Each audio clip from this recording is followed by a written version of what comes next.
তিতলি কি সত্যি রাহুল রাহির সুখের সংসার একেবারে থচনচ করে দেবে, নাকি এইবার রাহুলের হাতেই তিতলির সব চক্রান্তের শেষ হবে? হ্যাঁ, এমনটাই দেখতে চলেছি আমরা শুধু তোমারই জন্যের আগামী পর্বগুলোতে। বন্ধুরা, আজকের পর্বটা ছিল একদম আগুন। টান টান উত্তেজনা, পুরনো ক্ষত খুলে যাওয়া, কান্না, চিৎকার আর সত্যি কথার বিস্ফোরণ। পুরো ভিডিওটা শেষ পর্যন্ত দেখো, কারণ এই পর্বের পর তোমাদের মনে আরও অনেক প্রশ্ন জেগে উঠবে। চলো একদম শুরু থেকে বিস্তারিত বলি। আজকের পর্ব শুরু হয়েছিল রায়চৌধুরী বাড়ির ওপরের তলায়। রাহুল হুইল চেয়ারে বসে আছে, তার শরীর এখনও পুরোপুরি সুস্থ হয়নি। মিমু তার সঙ্গে কথা বলছে। রাহুল বারবার নিচে যেতে চাইছে, কারণ সে বুঝতে পারছে তিতলির জন্য আবার কোনো ঝামেলা শুরু হয়েছে। মিমু তাকে আটকানোর চেষ্টা করছে।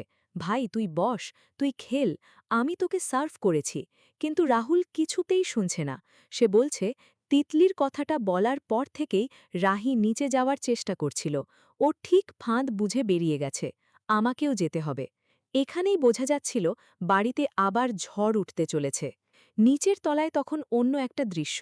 রাহির বাবা মা, অনি, সুজাতা সবাই চিন্তায় পড়ে গেছে। তিতলি যেভাবে বাড়িতে অসুস্থ হয়ে পড়ে থেকে গেছে, তার জেরে রাহি রাহুলের সম্পর্কে নতুন করে ভুল বোঝাবুঝি তৈরি হচ্ছে। সুজাতা কাঁদতে কাঁদতে বলছে, আমি আমার ছোট মেয়েটাকে সামলাতেই পারছি না।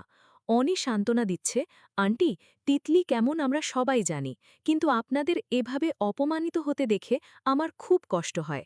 রাজীববাবু স্পষ্ট করে বলে দিয়েছেন যে তিনি আর ওই বাড়িতে যাবেন না, কিন্তু অনি আর রাহির মা তাকে রাজি করানোর চেষ্টা করছে। এদিকে তিতলি রাস্তায় অজ্ঞান হয়ে পড়ে গিয়েছিল। রাহুল তাকে তুলে নিয়ে বাড়িতে এনেছে। ডাক্তার এসে চেক আপ করে বলে গেছে যে তেমন কোনো সমস্যা নেই, হয়তো স্ট্রেস বা না খেয়ে থাকার জন্য এমন হয়েছে। কিন্তু তিতলি যখন জ্ঞান ফিরল, তখন শুরু হলো তার নাটক। সে রাহের সামনে ক্ষমা চাইতে শুরু করল। দিনী ভাই, তুই আমাকে ক্ষমা করে দে, আমি তোর সাথে অনেক অন্যায় করেছি। রাহি প্রথমে রেগে গেলেও শেষমেশ ক্ষমা করে দিল। কিন্তু তিতলি উঠে বাড়ি যেতে চাইছে না। সে বলছে তার শরীর খারাপ লাগছে। ঠিক তখনই রাহির বাবা মা, সুজাতা আর অনি এসে পড়ল। তারা তিতলিকে নিয়ে যেতে চাইল, কিন্তু পিসি খাম্মা একেবারে আগুন হয়ে গেল। ও এখানেই থাকবে, আমি যখন বলেছি থাকবে তখন থাকবেই। পিসি ঠাম্মার এই জেদ দেখে সবাই অবাক। রাহুলও চেষ্টা করছে তিতলিকে বাড়ি পাঠানোর, কিন্তু পিসি ঠাম্মা কিছুতেই শুনছে না। এরপর এলো সেই বিস্ফোরক মুহূর্ত। তিতলি সবার সামনে মুখ খুলল। সে পিসি ঠাম্মাকে পুরো সত্যি বলে দিল। রাহুলের সাথে তার বিয়ে হওয়ার কথা ছিল, বিদেশ যাওয়ার স্বপ্ন দেখিয়েছিল রাহুল, কিন্তু শেষ মুহূর্তে সব ওলটপালট হয়ে গেছে।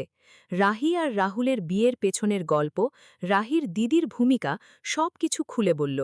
পিসি ঠাম্মা তো একেবারে ফেটে পড়ল। সে রাহিকে দোষারোপ করতে শুরু করল। তুই তো সব নষ্ট করেছিস, রাহুলকে মৃত্যুর মুখে ঠেলে দিয়েছিস। রাহুল চুপ করে সব শুনছিল, কিন্তু যখন পিসি ঠাম্মা রাহিকে অপমান করতে লাগল, তখন রাহুল আর চুপ থাকতে পারল না। সে স্পষ্ট করে বলল যে তিতলি যা বলছে তার সব সত্যি নয়। রাহুল নিজেও তিতলিকে আগে থেকে সব জানানোর চেষ্টা করেছিল, কিন্তু তিতলি ফোনে কথা বলায় শুনতে পায়নি। আর রাহির দিদি যে সব জেনেও চুপ ছিল সেটাও বলল। বাড়ির পরিবেশ একেবারে উত্তপ্ত হয়ে উঠল। রাজীববাবু শান্ত হয়ে সত্যি স্বীকার করলেন যে তিনি রাহিকে দেখে এই বাড়ির বউ করতে চেয়েছিলেন। পিসি ঠাম্মা তো রেগে গিয়ে সবাইকে মিথ্যেবাদী, ঠক জোচ্চর বলে গালাগালি দিতে শুরু করল। রাহুলের শরীর খারাপ হয়ে যাচ্ছিল, সে কাঁপছিল। সুজাতা জল আনতে বলল, কিন্তু পিসি ঠাম্মার রাগ কমছিল না। তিতলি এই পুরো সময় নাটক করে যাচ্ছিল। সে অসুস্থতার অজুহাত দেখিয়ে বাড়িতে থেকে যাওয়ার চেষ্টা করছে। তার চোখে সেই চেনা দুষ্টুমি। রাহি আর রাহুল দুজনেই বুঝতে পারছে তিতলির আসল উদ্দেশ্য কি, কিন্তু পিসি ঠাম্মার জেদের কারণে এখনই তিতলিকে বের করা যাচ্ছে না। বন্ধুরা, আজকের পর্ব থেকে আগামী পর্বে কি হতে পারে, আমার ৩টে থিওরি। ১. পিসি ঠাম্মা হয়তো তিতলিকে আরও কয়েকদিন রাখার সিদ্ধান্ত নেবে, আর তিতলি সেই সুযোগে রাহুলের মনে নতুন করে সন্দেহ ঢোকানোর চেষ্টা করবে। ২.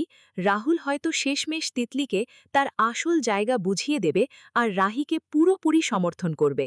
৩. রাহির বাবা মা আর অনি মিলে কোনো বড় প্ল্যান করবে তিতলিকে বের করার জন্য। প্রমোতে যা দেখানো হয়েছে তাতে মনে হচ্ছে ঝামেলা আরও বাড়বে, তিতলির চক্রান্ত আরও গভীরে যাবে। বন্ধুরা, তোমরা কি মনে করো, তিতলি কি সত্যিই পরিবর্তন হয়েছে, নাকি এটা আরেকটা চাল?